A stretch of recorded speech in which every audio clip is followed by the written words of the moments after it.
From the New York Times, it's The Headlines. I'm Tracy Mumford. Today's Thursday, April 3rd. Here's what we're covering. Good morning. President Trump's announcement of universal tariffs is a major blow to the world economy.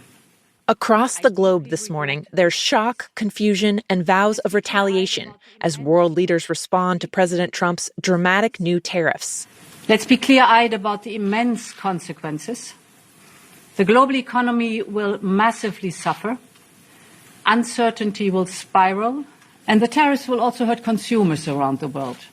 Ursula von der Leyen, a top European Union official, didn't even wait for the sun to come up before condemning the tariffs. At a 5 a.m. news conference, she said Europe is already preparing countermeasures. If you take on one of us, you take on all of us. Trump announced the tariffs against the EU and nearly all of America's other trading partners yesterday afternoon at the White House. My fellow Americans, this is Liberation Day.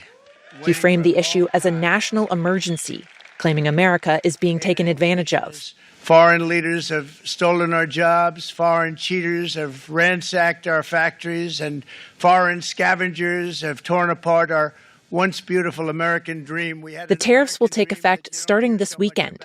There will be a baseline 10% surcharge on nearly all products imported into the U.S., though products from some countries will face rates closer to 50%. While some economists say that Trump is fundamentally right that some of America's trade relationships have been uneven, many warn that these kinds of broad tariffs will mean higher costs for American consumers. Everything from smartphones to sneakers to air conditioners could get more expensive as the tariffs kick in. There was also immediate fallout.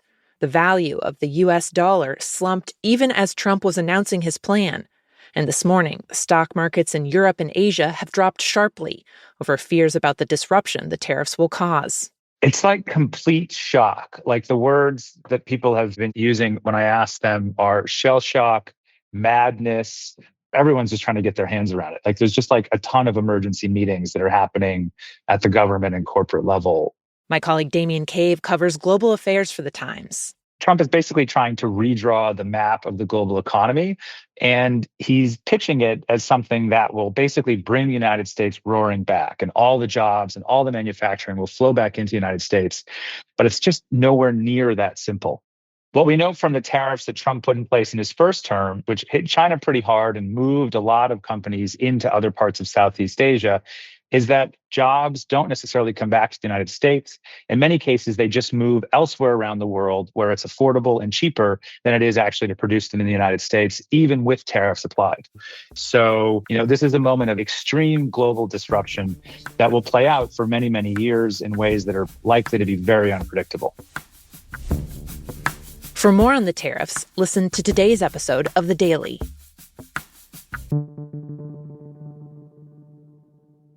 This week, the Trump administration began carrying out the layoffs of 10,000 federal health workers from the Department of Health and Human Services. More than 2,000 of those layoffs happened at the country's top public health agency, the Centers for Disease Control and Prevention.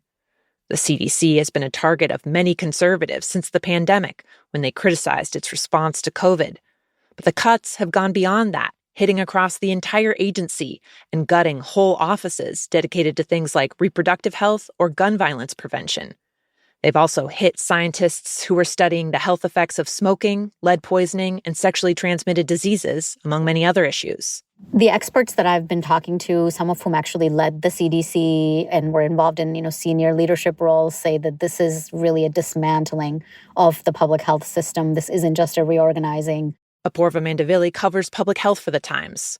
What's clear from looking at some of the cuts is that the people who will be most affected are people who are poor, who live in rural areas, who are people of color, because some of the units that were cut specifically help those populations with their health issues. For example, a part of the Division of Reproductive Health that was cut specifically helps minority populations deal with their maternal and child health issues. This is happening as we are already coping with multiple public health crises all over the country now. We have measles outbreaks. We have a bird flu epidemic. We have STDs that have been soaring and are really not showing big signs of coming down. And so the CDC deals with all of those problems, and it's a bit difficult to imagine how it will do that work when it's been cut down so much.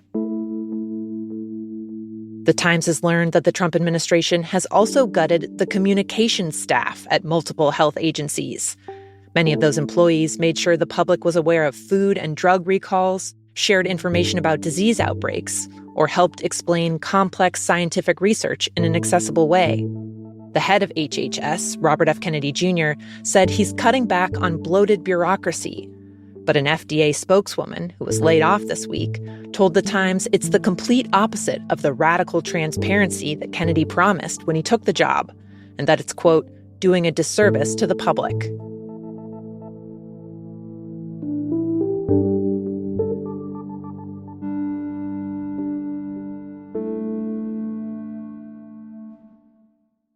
A new study published this week in the journal Nature shows that getting vaccinated against shingles can reduce the risk of developing dementia.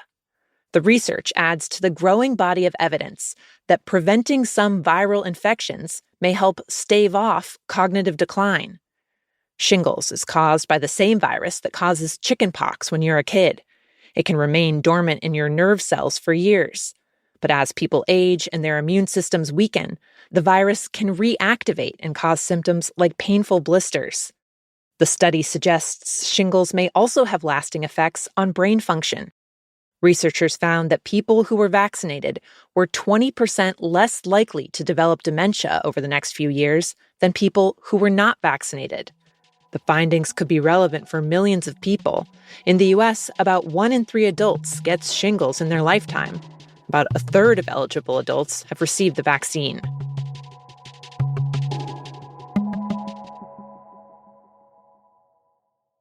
And finally, here we go.